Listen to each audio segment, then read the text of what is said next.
What's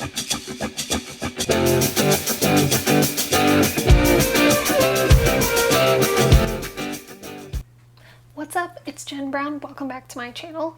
It is August, so that means it is back to school season, and for a lot of us, that means it is back to school fashion season.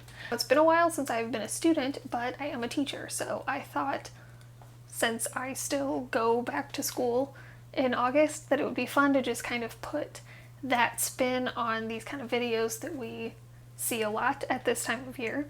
Now for these looks, I did try to get inspired by upcoming fall fashion trends for the year, but I wanted to work with clothes that I already own, so I kind of picked out some of the trends that I thought I could do with stuff that I own, and it was actually really fun because it kind of got me out of my comfort zone for a lot of the looks.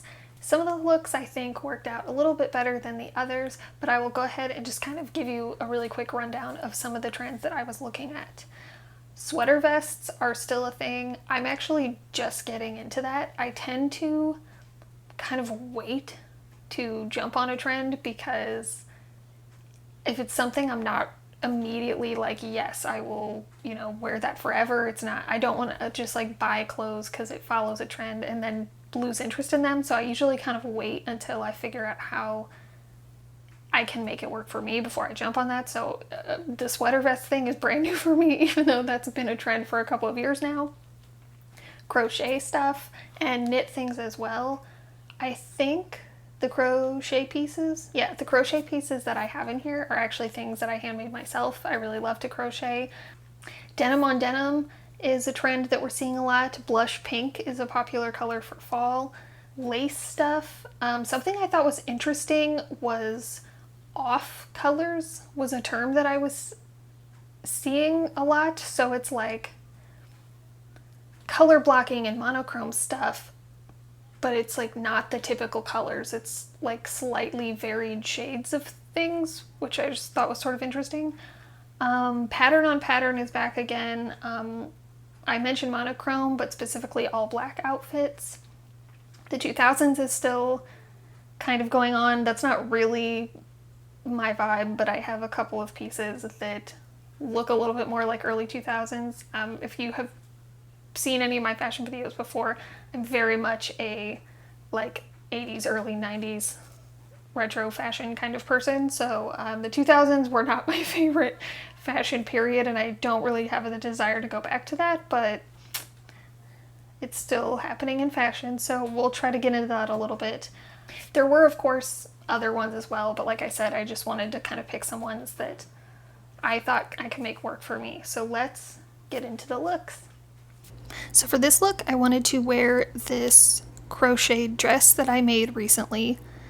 This one, I really like the style of because I've always loved sweater dresses, but because I live in the South, it usually doesn't get cold enough for that.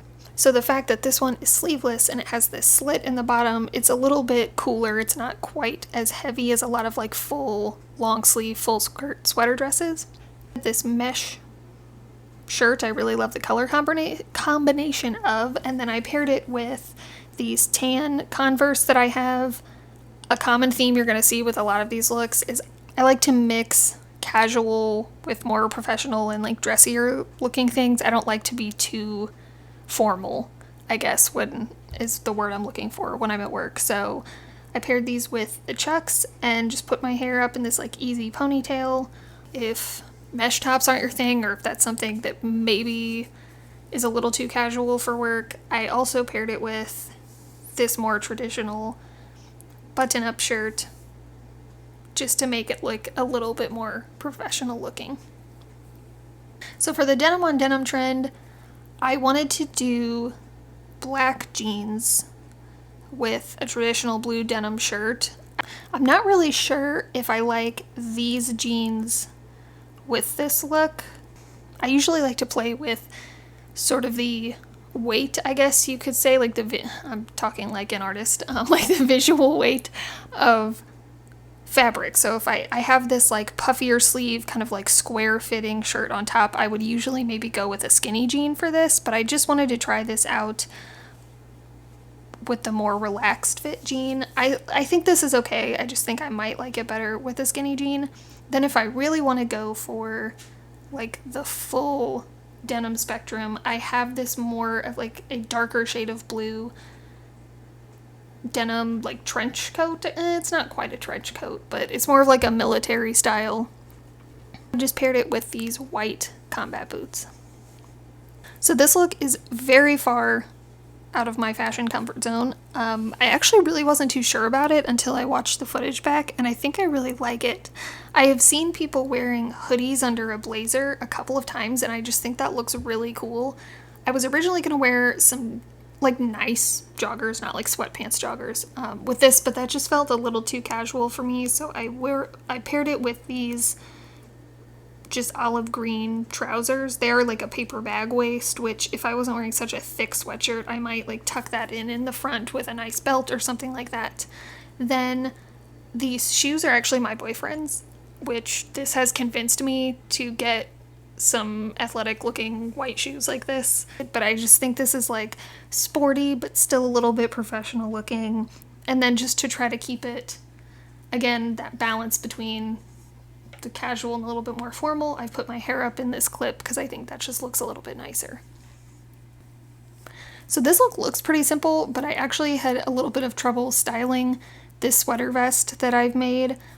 I love it. I really love the colors of it. I think it's like kind of bold and crazy, but I was trying to go over a dress with it, but that just was not working with any dresses that I own, so I ended up just going kind of simple, putting it over this cute little puff sleeve blouse, and then a nice mid-wash jean, and then my loafers.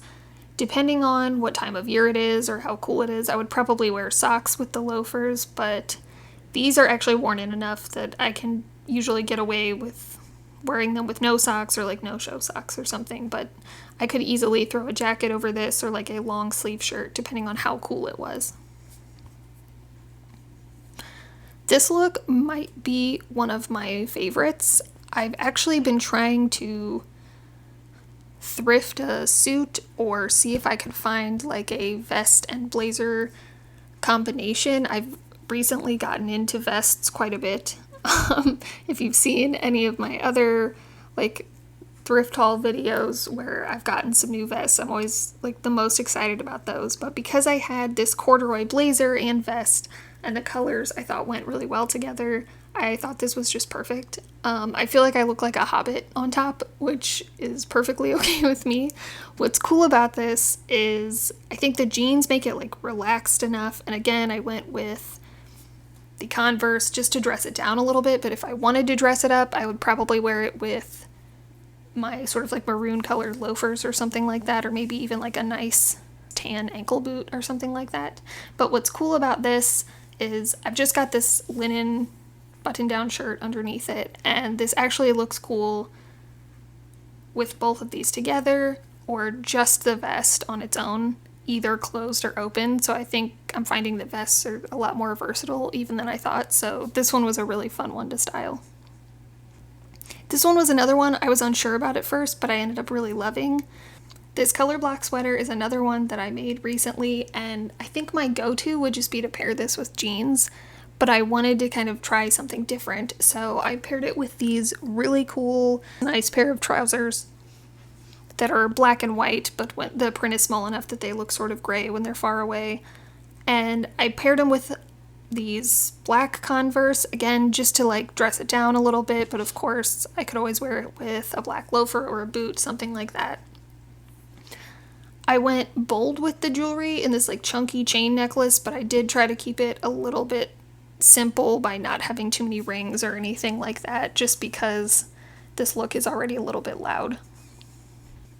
So for my all black look, I think this one, I like it. I think it's a little bit more not everyone's taste. If it's not clear to you already, my fashion interests are very much across the board, so this is for like my little inner goth girl.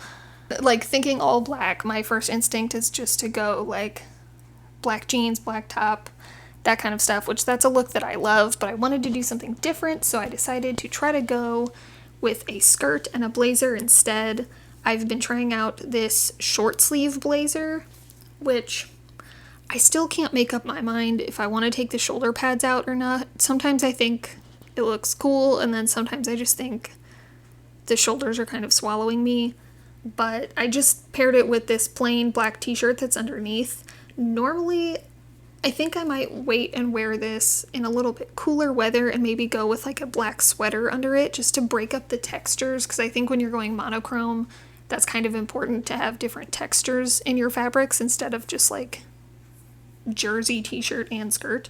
I wanted to add in this pop of color with the necklace, and then I went for just this plain black boot. I actually had a lot of options and ideas for this outfit. This is like the pattern on pattern sort of concept. I think Plaid and Stripes is like a really fun one, and it's also really easy, like if you're just trying to dive into pattern mixing, either mixing something with a floral or Plaid and Stripes I think are like the most accessible. But I wanted to go a little more subtle with this, and so I've got this pencil skirt on that is like a gray and black plaid, and then this striped shirt, and then I just have this kind of slightly oversized purple button-down striped shirt, and then the black blazer. And then just to change it up from wearing boots all the time, I paired it with these Mary Jane creepers that I have. Okay, so this is my slight dive into early 2000s fashion, and by that I mean my shoes, because everything else is very much 1994.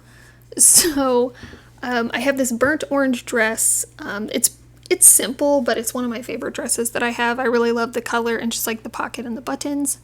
This vest is one of my most recent finds, and I just like, I can't get over it. It is my like cool 90s teacher dream come true. And I paired it with these like chunky lug sole gray Mary Janes that I have, that again, it's like the closest thing I have to something from the early 2000s, and I just thought that it was kind of like a little bit of a surprise, because normally I would wear this with a sandal or something like that.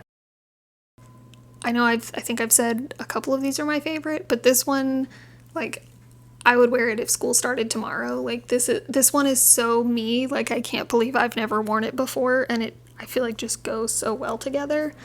I was trying to go for the blush pink trend, which this is a little bit more beige, but the shoes and the skirt have kind of that blush pink in it. But I love this beige bodysuit, and it just goes so perfectly. Like, the colors just match so well with this vintage floral skirt, and I love the sort of like romantic kind of feel that this gives me. It has the little like pearlescent buttons and the pinks and blues in the skirt, but because the skirt also has this darker tone in it, I think it transitions really well into fall, and it'd be really easy to just like throw a cardigan over it.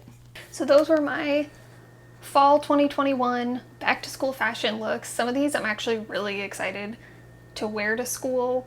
I don't think I mentioned this beginning, but I teach college, so I feel like I teach college and I'm an art teacher, so I feel like I can get away with more stuff a little bit.